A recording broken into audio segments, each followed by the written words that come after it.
Por muito tempo, os cientistas acharam que a ciência iria se convergir para uma só verdade, se convergir para uma só crença do universo.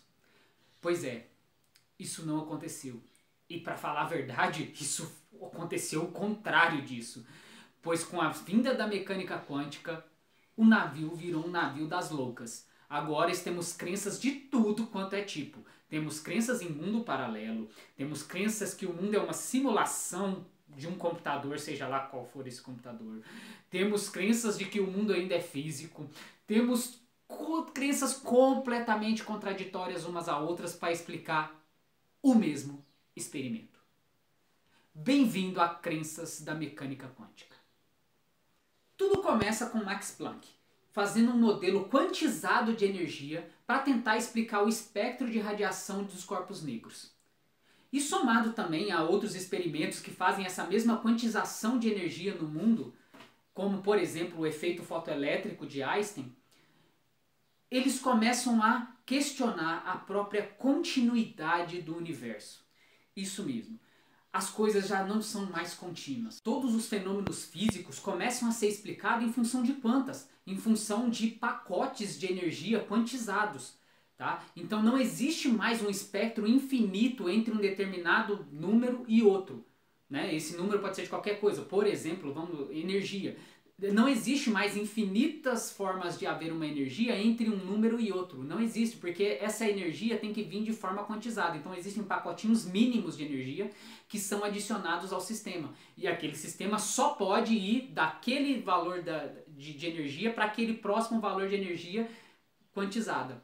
Ele não pode adquirir mais infinitos valores de energia entre um número e outro.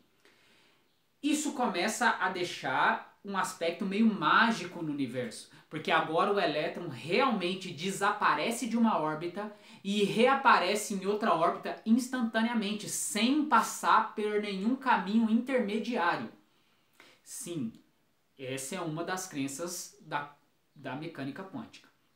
É claro que você que já viu meus vídeos, você já vai começar a questionar. Não tem problema ele ser quantizado, desde que haja um substrato mais embaixo disso, né, um substrato que realmente existe, que calque essa quantização em cima daquele substrato. E aí o mundo continuaria sendo contínuo, mas os fenômenos físicos seriam quantizados.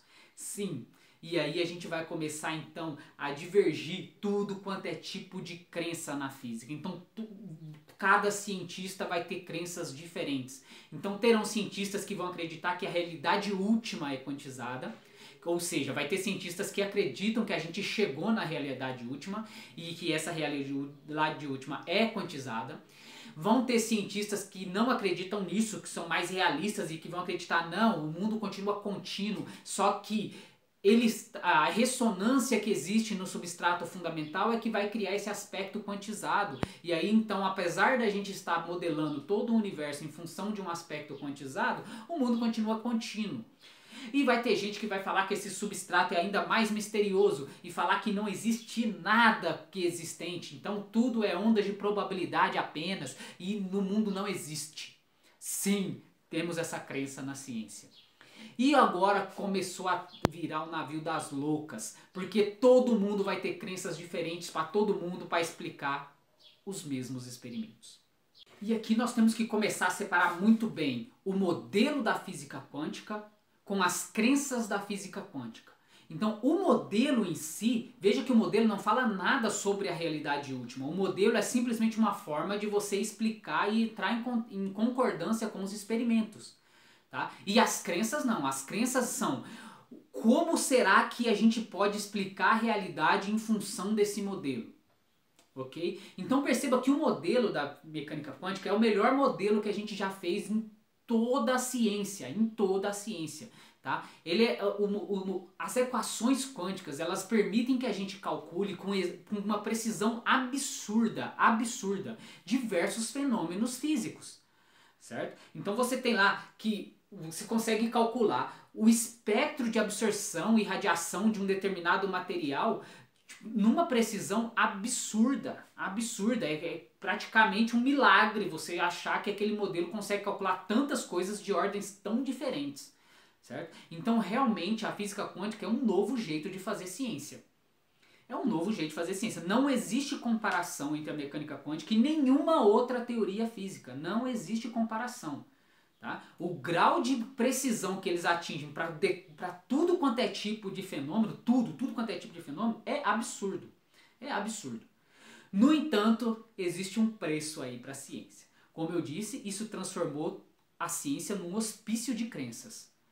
Bom, agora, como ninguém consegue explicar esse modelo, e é apenas um modelo, tem pessoas que nem sabem que isso é apenas um modelo, tem pessoas que acham que isso é a realidade, que o modelo é a realidade, tudo bem, não tem problema nenhum, né? É uma crença, mas tudo bem. Então esse modelo e os modelos que formam a mecânica quântica escancararam na cara de todos os cientistas que eles não sabem nada sobre a realidade. Escancararam, foi só tá aqui, ninguém sabe porra nenhuma do que está acontecendo.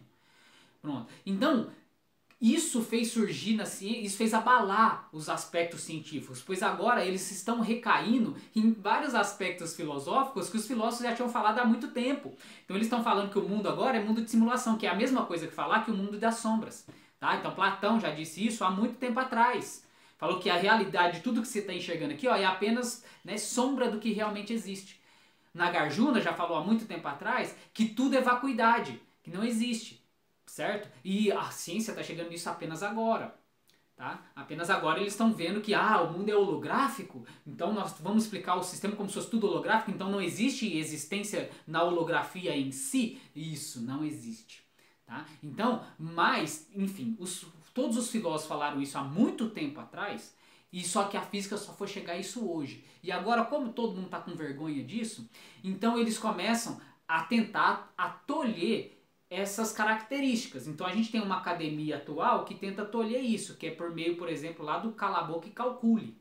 Bom, esse não é um vídeo para explicar para vocês os experimentos de base da mecânica quântica, mas vocês já devem saber, né, que são a fenda dupla e todas aquelas variantes da fenda dupla, os spins, aqueles experimentos com os spins, tanto de elétrons como de prótons, de nêutrons, e todas as variantes deles também, aquelas que colocam, né, coloca a onda de probabilidade temporal para ver lá que o futuro está mudando no passado e etc.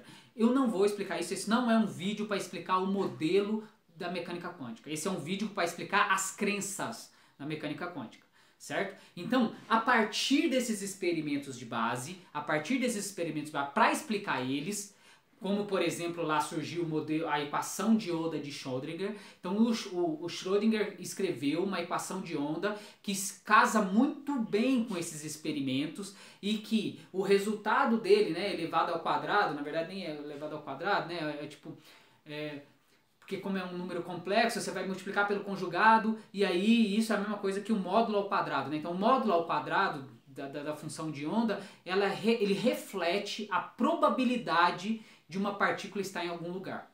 Certo? E quando ocorre lá o fenômeno de observação, que a gente vai discutir daqui a pouco, o que seja o fenômeno de observação, então essa onda se colapsa. Então aquela onda de probabilidades, ela vai se colapsar em um determinado local só. Pronto. Aí para explicar isso, então, a gente cria um monte de crenças. Crenças. Qual é a crença? Será que isso é a realidade última? Então a realidade última é a probabilidade? E aí quando tem o colapso, ela realmente se colapsa e vira material? Vira realmente algo na existência? E aí, né? E aí, como que a gente explica isso? Tá? Então essas crenças agora começaram a pulular na mecânica quântica. Então eu vou descrever as principais crenças. Bom, a crença mais clássica que a gente tem e que até hoje ainda não sei como, ela é ainda até hoje vista como a melhor crença para os acadêmicos, que é a interpretação de Copenhague. O que a interpretação de Copenhague diz? A interpretação de Copenhague diz que quando você tem a onda de probabilidade ali, aquela onda de probabilidade simplesmente não tem existência. Não existe, ou não tem nada lá que existe, é só onda de probabilidade mesmo, só onda de probabilidade mesmo.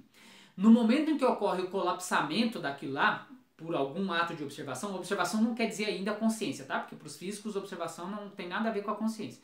Observação é quando realmente a onda se colapsa, em função de alguma coisa, certo? Em função de algum detector, em função lá do contador Geiger, em função de qualquer outra coisa. Bom, então colapsou, ele vem à existência, ele passa a existir. Então você tinha um elétron, por exemplo, que estava em onda de probabilidade, então ele não existia, só existia onda de probabilidade, e quando colapsa o elétron passa a existir. Certo? Essa é a interpretação, é a crença de Copenhague, que é a mais clássica no meio acadêmico e a que a maioria das pessoas acreditam. Certo? É a crença de Copenhague. Sim, os cientistas acreditam nisso. Os cientistas acreditam que todo mundo subatômico não existe. Ele é apenas uma onda de probabilidade e aí quando faz o colapsamento é que ele passa a existir. Certo? Bom, antes de entrar nas outras crenças, só quero descrever o que Schrödinger descreveu para eles. Né? Schrödinger falou o seguinte, olha, então vamos colocar um gato na caixa? Vamos colocar lá um gato na caixa, dentro de uma caixa e num estado de superposição quântica. Então, nesse estado de sobreposição quântica, o gato está vivo e morto ao mesmo tempo. Okay? Então, nesse estado, a interpretação de Copenhagen fala que o gato não existe. E o gato só vai existir quando você abrir a caixa. E aí, quando você abrir a caixa, o gato vai se colapsar. Aquela onda de sobreposição quântica do gato vai se colapsar em uma determinada probabilidade. Então, ou ele vai estar vivo ou ele vai estar morto. Tá? Então, ali, naquele momento, o gato surge na vida e ele vai ou estar vivo ou estar morto. Certo? Essa é a crença de Copenhague. Apesar dessa crença, vamos ver outra crença. Outra crença, já são alguns físicos que não acreditam nessa crença de Copenhague. Então eles falam o seguinte, olha, só porque o modelo tem algo aleatório e algo, né, quantizado, não quer dizer que o substrato do que realmente existe seja aleatório. Tá? Então a gente pode explicar tudo isso em função de um substrato embaixo que é realmente realista, que realmente existe e que os resultados vão ser aleatórios e não o substrato que existe. Certo? Então, por exemplo, uma dessas vertentes, se a gente tem a vertente da onda piloto. Então a vertente da onda piloto é que existe sim uma espécie de éter no mundo, né, de tudo e que ela seria responsável por criar essas ondulações. Tá? E essas ondulações carregariam as partículas nela. E aí, apesar de todo o nosso modelo ser aleatório, isso não quer dizer que a realidade última seja aleatória. Tá? Então, esse experimento da onda piloto, eles fazem experimento com vários aspectos, né? E mostram que você pode sim modelar um substrato que realmente existe e que vai, no fim, funcionar da mesma forma vai falar como se o mundo fosse aleatório, mas ele não é, certo? Então até mesmo o tunelamento quântico é explicado por isso, né? Que eles têm lá um famoso experimentozinho com gotículas de óleo. Então você coloca lá uma camada de óleo e uma gotícula de óleo ali pulando em cima, né? Que a tensão superficial do óleo não deixa o óleo se difundir na água. Então aquela gotinha de óleo vai ficar ali balançando, né? A partir de uma determinada vibração. E aquela gotinha de óleo, coloca ela num espaço confinado, que seria, né, o potencial lá de confinamento, né, das partículas quânticas, por exemplo, que é a barreira de potencial. E aí essa gotícula de óleo ela vai sair, ela vai fazer como se fosse um tunelamento quântico, ela vai sair desse espaço confinado nas mesmas proporções que o tunelamento quântico, nas equações quânticas falam para o elétron lá em determinada barreira de potencial. Certo? Então é um outro jeito de explicar a mesma coisa. Então o modelo continua o mesmo. O modelo continua explicando a mesma coisa. Só que você não mais acredita que o universo seja aleatório. Você não mais acredita que o universo seja apenas uma onda de probabilidade. Não. Tem um universo físico que existe e que a disposição dele, né, tudo que acontece com ele é que vai levar essas características aleatórias das partículas subatômicas. Certo? Então ele não acha que o elétron lá virou onda e é só uma onda de probabilidade. Não, ele acha que o elétron continua sendo elétron, só que ele vai estar sendo carregado por uma onda daquele éter que existe.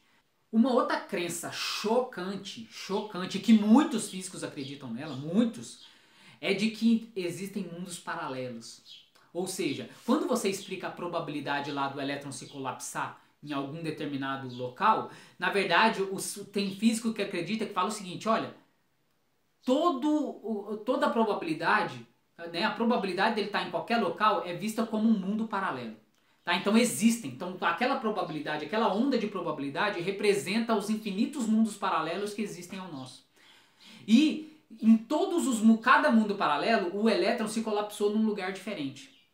Tá? Então existem infinitos mundos paralelos que representam a onda de probabilidade.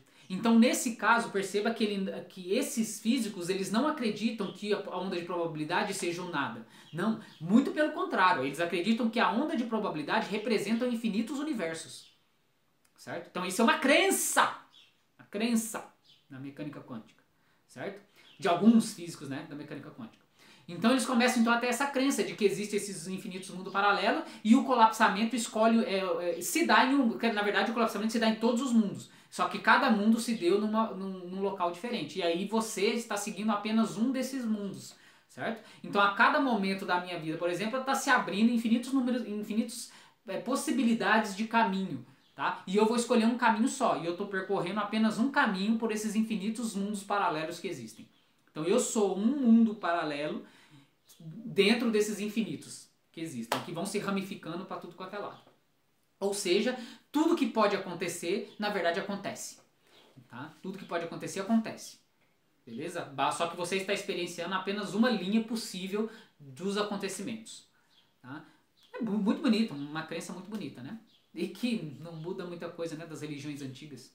Então, as religiões antigas sempre falaram muito parecido com isso, que existem infinitos mundos espirituais e que tudo acontece em todos os lugares. Enfim, existem um espectro aí muito grande aí de religiosidade nessa. Mas só para vocês verem que agora você mesmo pode arrumar uma crença sua. E é o que está acontecendo. A cada dia que passa, existem crenças diferentes sendo formuladas para explicar esses mesmos modelos quânticos. Tá? Então depende apenas da sua crença. Depende apenas da sua crença. Você bota a sua crença aí e coloca a sua crença. Então hoje é comum as pessoas espiritualistas começarem a tentar justificar os trabalhos deles em função da mecânica quântica. Porque, claro, é o que eu te falei, tipo, ele abriu as portas. A mecânica quântica abriu a porta para tudo. Para tudo. Apesar dos físicos não gostarem disso, é lógico, os físicos os ortodoxos estão odiando isso. Por quê? Porque agora eles têm que admitir que aqueles filósofos lá antigos estavam certos. Quando tem aquele lá filósofo que falou que o mundo é só uma sombra da realidade, ele estava certo. Então Platão, né, já disse que ele estava certo. Nagarjuna, quando falou que o mundo inteiro era vacuidade, ele estava certo. Ele estava certo. Então, vários espiritualistas e religiosos do passado estavam certos em relação à incognoscibilidade do mundo, né? Essa loucura que é a verdadeira realidade. Então os físicos ortodoxos estão... E uma das frases lá, né, para eles tentarem ainda tentar ficar com a hegemonia do poder, do status quo, eles ainda têm a frase, né, cala a boca e calcule. Então quando eles falam cala a boca e calcule, eles estão falando o seguinte, vamos parar de questionar a realidade e vamos só calcular? E pelo modelo, ou seja, ele está falando o seguinte, vamos só ficar no modelo, não vamos questionar o modelo, não vamos questionar o que realmente existe no modelo, tá? Então, não vamos fazer isso não, mas isso é anticientífico, né? Tipo, isso não tem problema nenhum você só ficar no modelo, você pode ficar no modelo, fala assim, não, vamos só, eu vou me importar só com a parte de cálculo, beleza, vai lá e se importa só com a parte de cálculo, tá? Agora, nunca se importar com a parte filosófica é fechar o olho para a realidade. Né? Nunca querer ver a realidade, nunca querer explicar a realidade. E isso não é científico, não é mesmo, seu físico? Tá? Então pare de falar cala a boca e calcule. Simplesmente fala que você não está interessado em discutir isso. Aí tudo bem, então você vai calcular. Agora, não ache que você está sabendo mais do que o outro, porque você não tá. Não tá. Mentira sua. E é claro que a academia vai brigar com unhas e dentes para continuar com o poder do lado dela. É claro que ela vai brigar com unhas e dentes para ainda deixar aquela visão materialista não sair dela. Óbvio que ela vai fazer isso, né? Porque é ser humano. Aliás, as próprias pessoas lá que já falaram lá que o mundo é do mundo das sombras, eles mesmos já descreveram o ego do ser humano, o ego. E quando um cientista fala assim, cala a boca e calcule, você acha que ele está falando isso cientificamente ou ele está falando isso por causa do ego dele? Vai lá, responda aí no comentário aí embaixo se você acha que é por causa do ego ou se você acha que é por causa da honestidade científica dele. É claro que não é da honestidade científica dele. E isso tudo me deixa muito espantado. Me deixa muito espantado, sabe por quê? Porque a crença mais científica que tem é aquela crença que fala assim, ó, cara, isso é apenas um modelo, não, isso não é a realidade, esse modelo que não é, a aleatoriedade não está na realidade, quer dizer, eu não sei se a aleatoriedade está na realidade ou não, ou se está apenas no modelo, não sei, tá?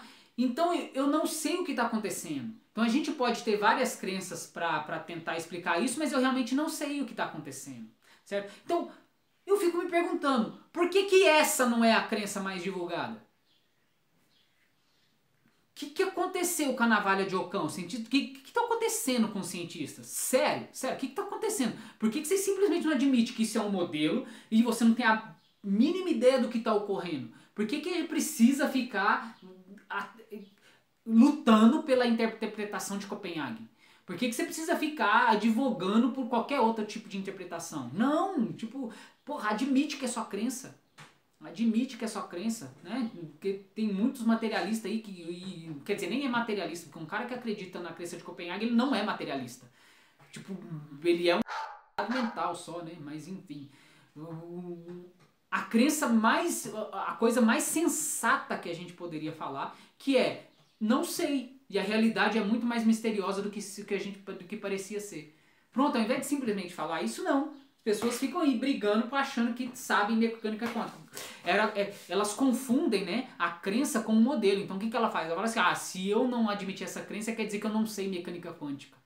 Né? Ah, então para falar que eu sei, eu tenho que brigar pelo status quo da academia hoje. Porque se eu falar que eu sou contra isso, o que vai ser? O que os professores vão falar de mim? Né? Oh, não, então vamos ser mais honestos. A ciência, o cara tá precisando, a academia científica tá precisando de uma honestidade urgente, urgente, né? Uma vergonha na cara. Os cientistas estão precisando de uma vergonha na cara. Bom, e como eu desci a lenha na interpretação de Copenhague, né, que é a mais famosa aí, a mais clássica interpretação do cientista sobre o modelamento quântico, eu vou só falar mais algumas coisinhas dela então. Por que que eu realmente fui mais agressivo, né, contra as pessoas que acreditam na interpretação de Copenhague? Porque ela realmente vai contra a lógica. Tá? Então, você acreditar lá que a onda de probabilidade ela não existe, então você falar que o mundo subatômico não existe, ele só passa a existir depois do colapsamento do negócio, é acreditar em mágica. Isso é mágica, tipo, não tinha nada lá e depois apareceu do nada alguma coisa. Então isso é mágica, tá? Então isso é contra o raciocínio lógico, tá bom? Um físico que acredita nisso. Isso é contra o raciocínio lógico, sempre acreditar em mágica, certo? Então não pode. Além disso, é muito discutível o que seja o ato de observar. Tá, o que é observação? Esses caras vão falar, observação é quando aquele fóton bate na tela, lá, que vai, né, o elétron lá, ele colapsa naquela tela, no anteparo. Colapsa no anteparo. Tá, isso é o ato de observar? Ou o contador Geiger lá, né, do negócio. Tem um contador Geiger e aí quando o contador Geiger conta, aí ele é o ato de observar. Aquele é o ato de observar? O grande problema é que não tem como saber isso. Né? Os experimentos quânticos sempre deixam esse ato de observar meio dúbio. Você não sabe o que seria o ato de observar. Porque o grande problema é esse, né? Só quando você coloca aquela detecção, né, alguma coisa para fazer a detecção da onda de probabilidade, é que ocorre o colapsamento. E como você já deve saber, né? Tipo, toda onda de probabilidade pode ter mudanças, né, temporais ali, né? Porque quando você colapsa é que aquela parte temporal lá atrás é que vai se decidir aonde ela estava. Né? Então, detectar o elétron aqui é que vai fazer o elétron lá no passado se decidir onde ele estava. Tá? Então, é complicado definir o que seria esse ato de observar. Esse ato de observar também ele é bem obscuro. Ele é bem obscuro. A gente não sabe o que ele seria. E outra, se todo o universo microscópico subatômico não existe, como que existe um macroscópico? O macroscópico não é feito de microscópico? Então o macroscópio não existe. Tipo, como que você vai explicar isso? Racionalmente isso é ridículo. Racionalmente isso é ridículo. Você falar que o mundo microscópico não existe, mas e o mundo macroscópico é feito de microscópio, então como é que o macroscópio existe? Então é simplesmente um mistério mesmo, não dá pra você entrar aí numa crençazinha dessa de Copenhague, não dá, essa crença de Copenhague é ridícula. É ridículo. E perceba também que o colapso se dá em função de uma onda de probabilidade, certo? Beleza. Então, se o colapso se dá em função de uma onda de probabilidade, o que impede o colapsamento naquele local onde a onda de probabilidade é zero? Então, se a onda de probabilidade é zero, tem que existir alguma coisa para restringir o colapsamento. O que é essa coisa que restringe o colapsamento? Não pode ser o nada. Não pode ser o nada físico. Certo? Não pode. Você não pode simplesmente falar que não existe nada e o colapsamento ocorre do nada. Não, porque alguma coisa está restringindo ele a colapsar somente naquelas áreas de maior probabilidade. Que coisa é essa que está restringindo o colapsamento acontecer? Não é possível que você ache que essa é a realidade última. Não é possível. Tá? E completamente irracional. Irracional. É acreditar em mágica pura. Então é como mágica, ele colapsa como uma mágica. E a mágica sabe aonde a probabilidade é zero e aonde a probabilidade não é zero. Sério, sério, sério. Você acha isso? E eu não estou falando que não tem problema você ter crenças. Não, quanto mais você tentar explicar, melhor. Quanto mais você arrumar crenças diferentes, melhor. Agora, vamos ser honestos. E não vamos falar que essa é a melhor crença que a ciência pode admitir, pode acreditar, né? Porque não é nem de longe, porque isso é contra o raciocínio lógico. Tá? Então a interpretação de Copenhague é contra o raciocínio lógico. Certo? Então não, senão a gente não pode aceitar isso. Tá? É claro que se você também não precisa aceitar do outro lado, né, as pessoas falando que o ato de observar seria apenas, que estaria apenas dentro da consciência e que, por exemplo, nesse caso, se ninguém olhar para a Lua não existiria. Tá? Tudo bem, pelo menos isso não quebra o raciocínio lógico, que já é melhor que a interpretação de Copenhague. Tá? Mas enfim, apesar de não quebrar o raciocínio lógico, eu concordo que isso pode ser alguma coisa muito assim, né, muito vaga, muito... né? Então, tipo, a gente não precisa tomar partido de nenhuma crença. Não precisa. Isso é um verdadeiro cientista. Mas você admite, ó, tem todas as crenças, mas dentro delas tem essa que é contra o raciocínio lógico, logo ela está errada. Tá? Então, por que ainda existem cientistas que estão na interpretação de Copenhague? Sério, me explica isso. Percebam lá que o gato da caixa de Schrödinger é melhor a gente vamos ser um mais antiético ainda e colocar uma pessoa lá dentro. Vamos colocar uma pessoa inteira no estado de sobreposição quântica, entre vivo e morto. Como que você acha que dá a consciência dessa pessoa lá? Porque parece que só com o gato os cientistas não estão entendendo o que o Schrödinger quis dizer. Tá? O Schrödinger lá, que ele quis dizer o aspecto consciencial, o que o gato estaria vendo lá dentro. Então coloca uma pessoa, já que vocês estão com dificuldade disso, coloca uma pessoa num estado de sobreposição, vivo ou morto. O que aquela pessoa estaria experienciando?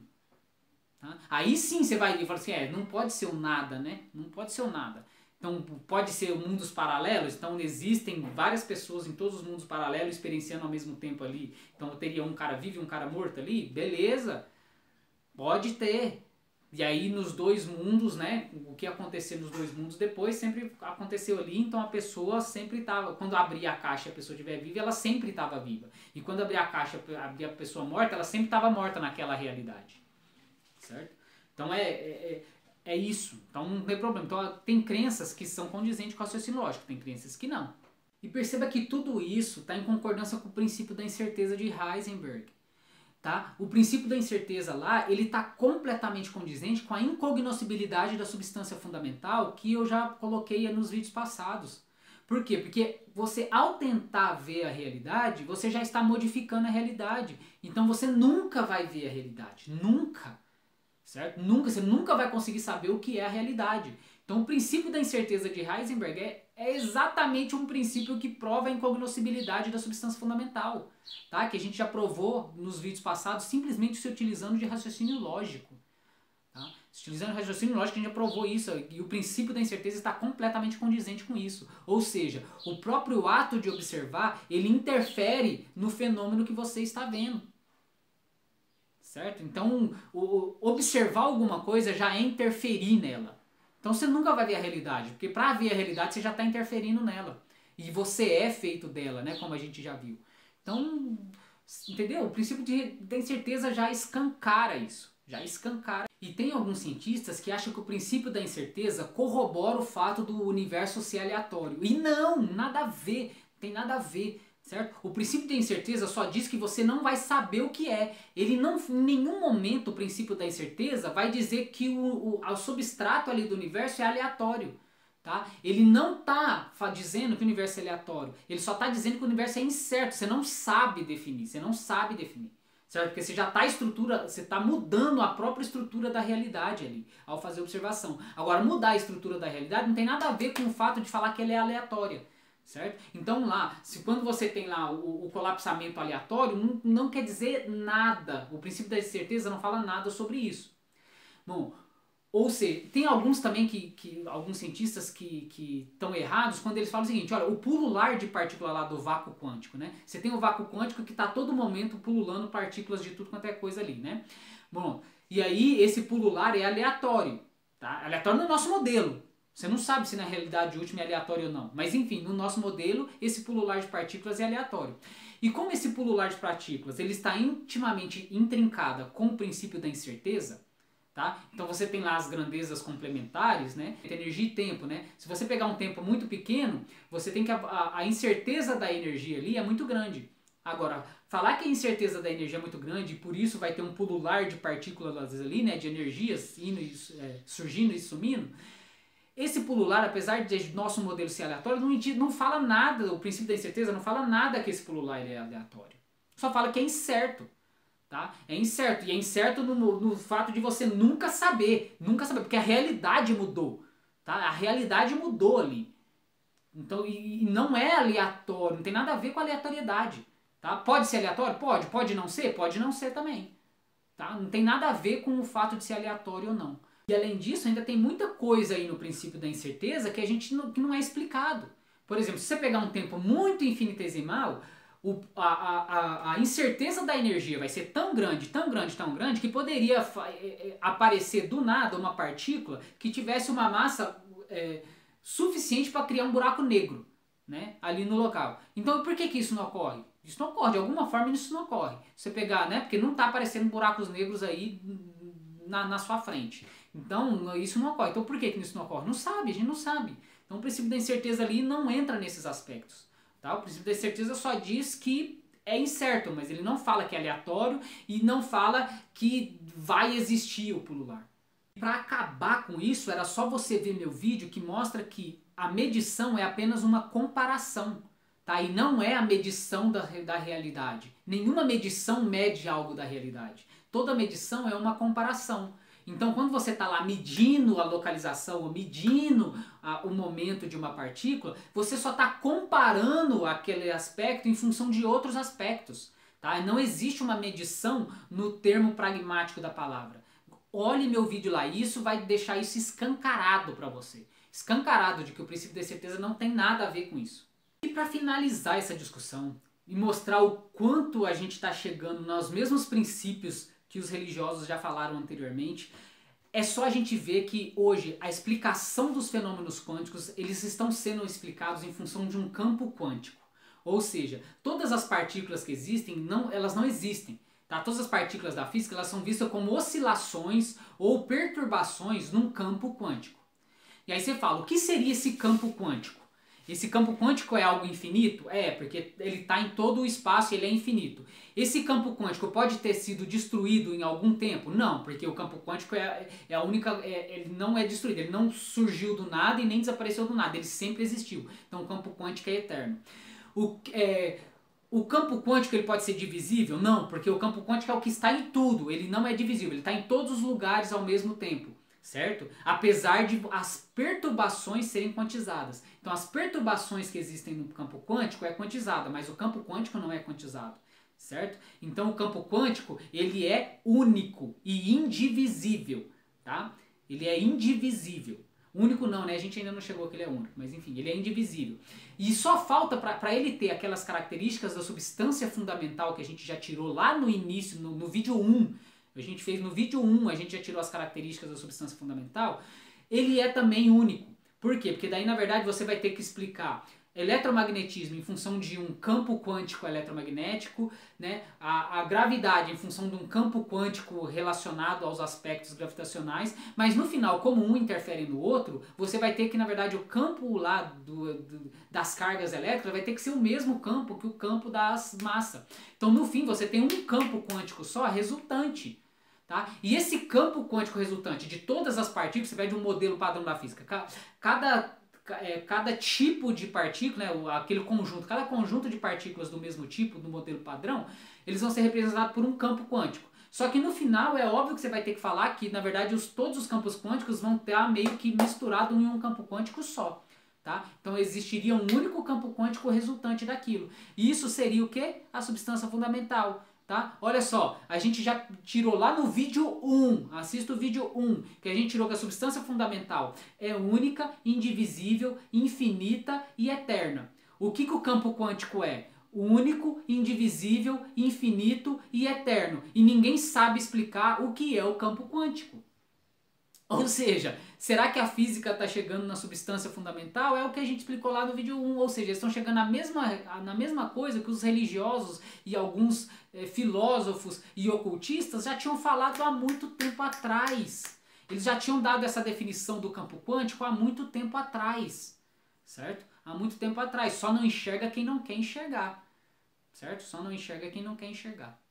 Bom, isso quer dizer então que a física está conseguindo explicar a teoria de tudo? Ele vai chegar? Então, não. Porque a gente já viu que o campo quântico vai ser o quê? Incognoscível. A gente já viu que a substância fundamental é incognoscível.